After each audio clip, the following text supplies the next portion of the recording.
What is up, Mike Moses Kennedy? It is day 160 of no alcohol. Again, I look different, don't I? No, this is some video I want to watch called What AI Actually Is. The leading theories shook me to my core. I started watching this, and this is pretty interesting, so I think you're going to like it. Ad nauseum. Uh, And I don't know about y'all, but I'm getting pretty much sick and tired of hearing about it. And isn't Notice that kind the of full ironic that this bottle is of where we're bourbon talking there. I about have not AI? drank that But in this is 160 not your days. average, typical AI video, I Jack is promise you from that. another time. The Because the Four big question Roses is that's from on another everyone's time. mind that is not The being golf answered balls are is what in the old world is golf the end balls. goal? If anybody What is needs all of golf this for? balls, let me All know. this technology, all this infrastructure, all these data centers, and all this money that's being funneled into it? What's the end game here? Nobody seems to be able to answer. And that is why I took some time to dig into this as deeply as I possibly could, and I took down some notes. And I want to share those with you because I think answering this question is very, very important. And I just want to say straight up front, this is for entertainment purposes only. I'm just some crazy guy with a camera that has no idea what I'm talking about. There's no evidence to back any of this stuff up. Wink, wink. So I'll tell you what I did. I looked into some of the current happenings that's going on with AI. I documented that. And then I listened to what the people are saying. Because again, nobody can answer the question about what AI is actually going to be used for. Because when you look at the actual data and what they're saying it's going to be used for, it doesn't add up. So I went out and I scoured the web and I found all of the theories that people have on this topic. Now, I don't know who this And guy I is, documented those. And but these are interesting the theories. last theory is pretty darn crazy. It's actually kind of shocking, a little bit scary. But we're going to go through all 5 of these. I found 5. And oh, by the way, as I go through this, I'm going to try to remove all bias and conjecture from this conversation. Thank God someone's doing that. So I'm not really going to give my input about what I think about this stuff. It's just going to be what I have observed. And I want to hear y'all's input on this as well. Y'all's? Okay, that's who we're going with. This is our expert. Theory it's do you America. think is most plausible? And it doesn't have to be just one.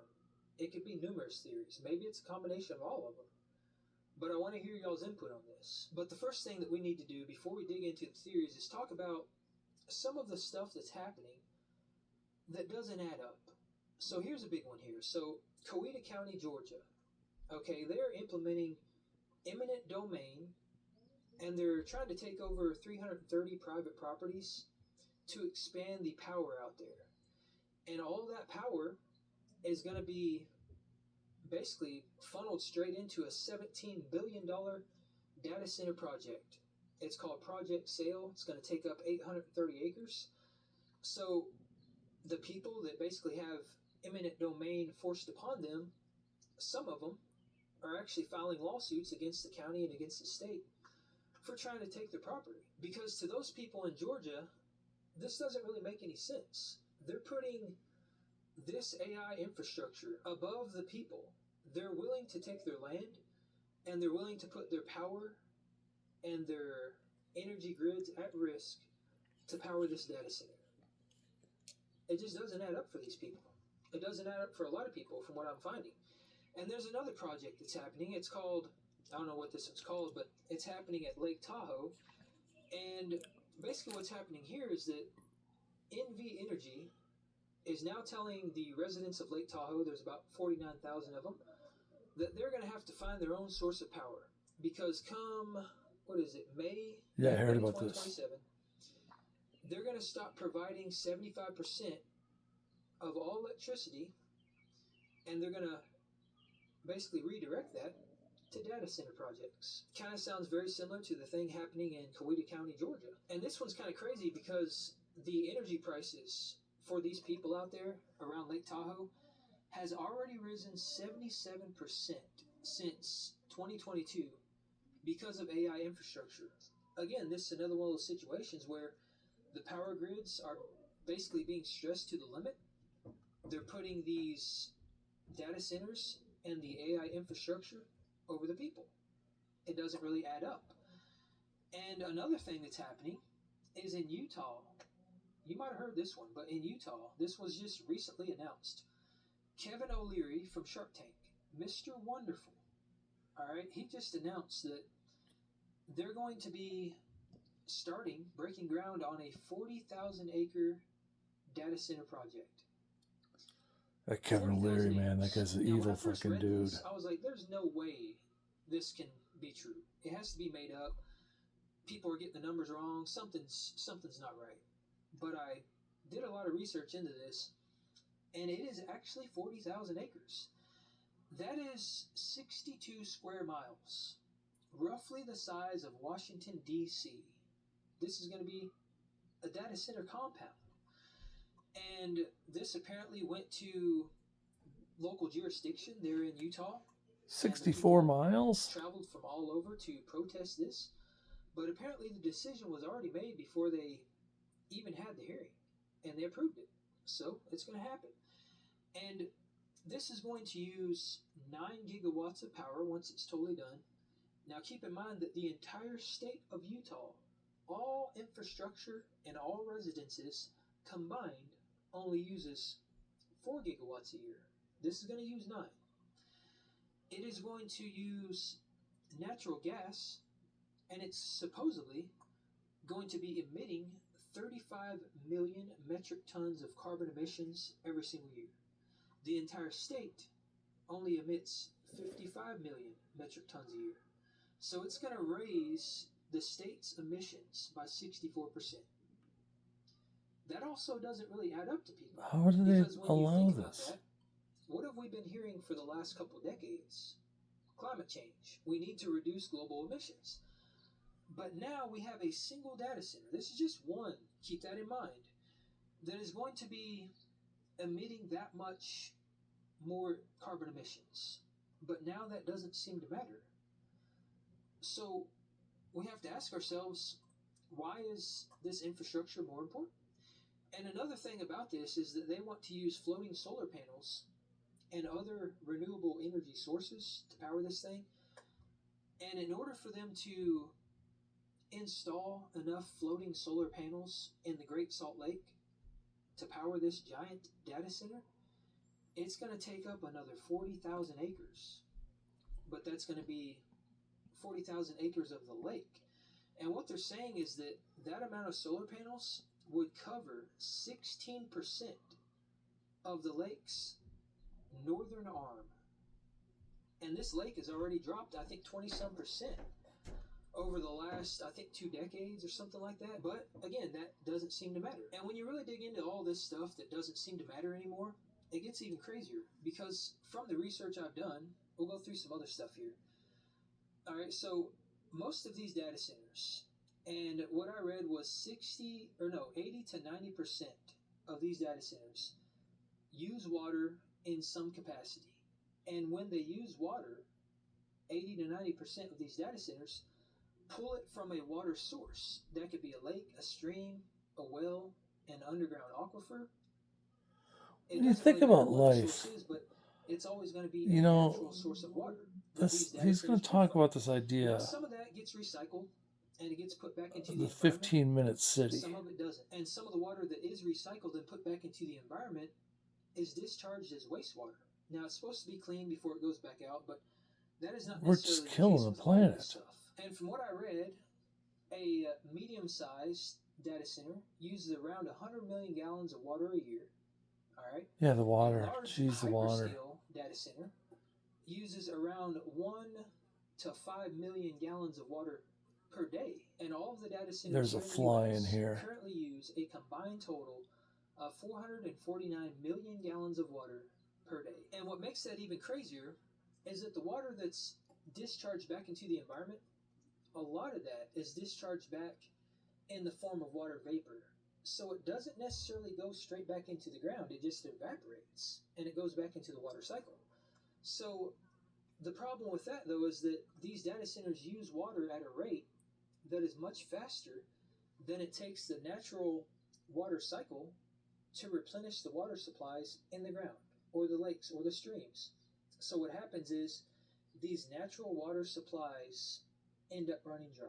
This also doesn't make sense to a lot of people because, again, certain things that supposedly matter or are supposed to matter suddenly don't matter when it comes to AI. And when you think about the amount of power and water that's currently being used for these AI data centers, that is only powering and supplying water to 5,500. That's roughly about how many there are in the US. Now, over the next 4 years, there are supposed to be more than 12,000 of these data centers in operation. They're investing over $5.2 trillion into AI infrastructure over the next 4 years. That's pretty wild. So that means that all of this water is going to be consumed at much higher rates. That means that all of this power. So we got about 4 years left before we're completely fucked, probably. That means our natural resources are going to be stressed. It means that our power grids are going to be stressed. It means that more people are probably going to be displaced. It means that more farmland is probably going to be consumed. That means that less food can be grown. And it also means I saw a thing though where they have these warehouses now growing food organically with no pesticides or anything inside warehouses. Is a lot of the current power infrastructure and the energy plants that are in place, they run on coal burning fuel. So that's a lot more carbon emissions. So that leads us to the multi-million-dollar question, and that is, what is so doggone important about AI that these people are willing to put everything at risk in order to scale it up? What is so doggone important that they're willing to invest $5.2 trillion into it over the next 4 years? This is where things get interesting, because this is where the theories come in. And the first theory that I found is that maybe AI is a big nothing burger. Maybe they're investing all this money into it and it's just going to amount to nothing, because they're already saying that AI is not going to be profitable, and it is not profitable, and they think the bubble's going to pop. So maybe that's exactly what happens. Maybe they think that this is going to go somewhere, and they're putting all their stock and money and resources into it, thinking that it's going to amount to something spectacular, and maybe it just fizzles out. Maybe all these big AI data centers just become big ghost towns, and life continues on as normal. We've seen waste like this happen before, so I guess it wouldn't be too far-fetched to think that's going to happen. So that's the first theory. The second theory is that AI creates automation and efficiency, and it improves everything at such an unprecedented rate that it creates absolute euphoria and a utopia. And we enter a technological revolution. Everything becomes easier. Life as we know it is just basically easy. I mean, we literally enter a golden era. See, I like this idea. And everything's done for us. Robots come in and they take care of all the work, and we don't need money anymore because everything's so efficient and everything runs so smoothly. Yeah. And we all just kick back and we can do whatever the heck we want, and we get a universal basic income check. Yep. And we're free to just explore. Yep. And live life. Yep. That's the second theory, and maybe that is an actual very real possibility. That's because if a total AI possibility. Is everything and more that they say it's going to be, and they end up scaling it to artificial general intelligence or super intelligence, AGI, maybe that's exactly what happens. Maybe we just enter an era of abundance, and life as we know it completely transforms. Yeah. And everything. Why not? Let's do that one. Comes true. Now, theory number 3 takes a little bit of a different turn. Okay, so theory number 3 would be that we end up creating the most powerful and the most unstoppable military and defense system on the planet, and the U.S. and I guess you could say whoever masters AI becomes an unstoppable force. And that's the problem, because you're dealing with humans. They take over because when you have that amount of power and that amount of knowledge and resources at your fingertips, you basically just won the game. And maybe that's where we're headed. Maybe we're headed towards a technological revolution, but not just one that is more efficient, one that's more powerful, one that allows the reigning force to just conquer the world. And maybe that doesn't necessarily have to be a bad thing. Maybe it means that that reigning force and that ultimate power ushers in utopia. Maybe they usher in all the great stuff that I was just talking about from theory number 2. Maybe it leads to a new world order, and everything just basically changes for the better. And maybe that ultimate power, finally, after all these years and all these decades, ushers in flying cars, zero gravity and robots, and all the cool stuff we've been promised for 50, They've 60 been showing us years. the Jetsons I since guess the that's a lost 60s, art. when But UFOs theory started number 4 popping up. I mean, takes another very sharp turn. And this one's a little bit more dystopian. This one is all about surveillance. So the theory here is that AI is basically going to be used to usher in a surveillance state. Everything's going to be policed. It's going to be very dystopian, kind of like 1984. Our every move is going to be watched and controlled and dictated. They're going to move to the digital dollar. And the I could social see where credit there were system, there'd be credit cameras in system. every There's going to neighborhood. be all this AI technology Like I used to do surveillance, and integrated I'd in our follow cars and people, our homes and with smart meters and there'd be kill there could be switches and cameras on every neighborhood where they would basically monitor we'll just be who left their surrounded by house, when they technology. left, Maybe we'll even everything have technological everything going on improvements. in that And if we in every misbehave, neighborhood in the or we country go over our in carbon 4 years, I allowance, bet. or we do something that they don't like, they shut us off. They turn off our cars. They don't allow us to drive. We have mileage limits. We can only go so far because of the climate and carbon and all that stuff. Maybe the power grids are stressed so much, and That's we're the all new running law fuel, in so 2027. they limit us, They're going to have using AI in our the heat, cars air that conditioning can to tell if you're a couple hours a impaired day. And because so many and people won't are let you start your displaced car. because of all this stuff going on, and these data centers and all the technology taking over our land and our property, most people out here in these rural areas will be forced into 15-minute cities, and our every single move will be watched, controlled, and dictated.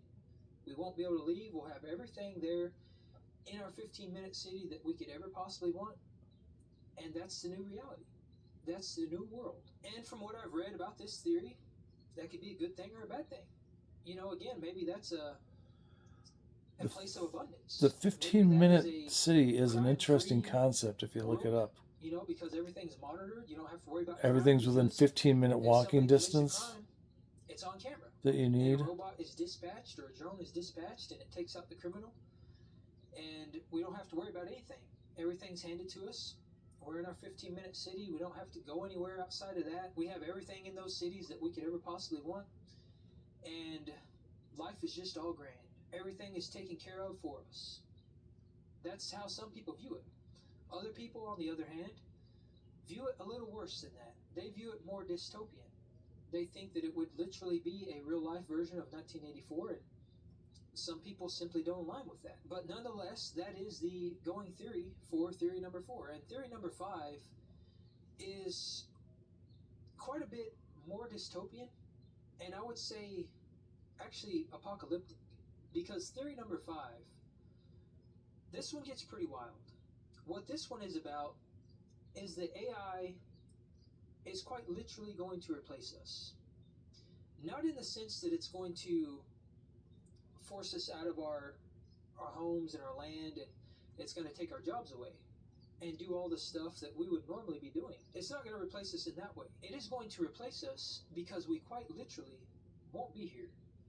And what I mean by that is that there is going to be some sort of catastrophic event, some sort of cyclical catastrophe that happens, and it wipes out the vast majority of the population.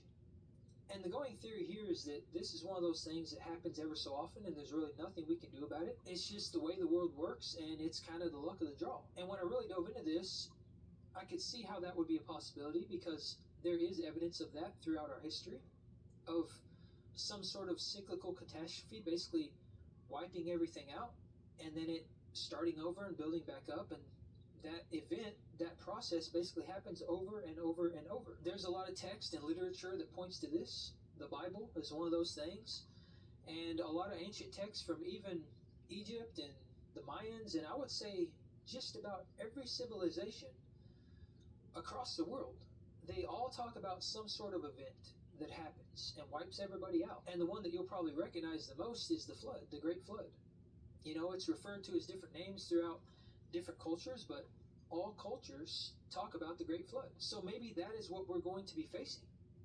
And something else that ties into that theory, as I research this, is that people believe that's a possibility because maybe that's why all these bunkers are being built. You got all these rich billionaires and stuff making these big bunkers all over the place, and they're digging tunnels and stuff. So It could tie into that. Maybe that's why there's such urgency to scale AI to the moon over the next 4 years, because it's going to happen soon. And the whole reason for AI is because it's going to replace the people that won't be here. They need something to keep the system going, the economy going, and they need something to keep the world turning, basically. And AI will be the thing that does that. And as you research this theory, it also kind of makes sense, because maybe that's why there's this big push for fake meat and fake food, and maybe that's why you've got planes flying over blocking out the sun, because maybe there's something actually happening that they're trying to protect the world from. Maybe that's also why they're diversifying AI and the infrastructure for AI so much, and they're putting it all around the world in all these different places, because they know that there's a very good chance that a lot of it's going to be wiped out.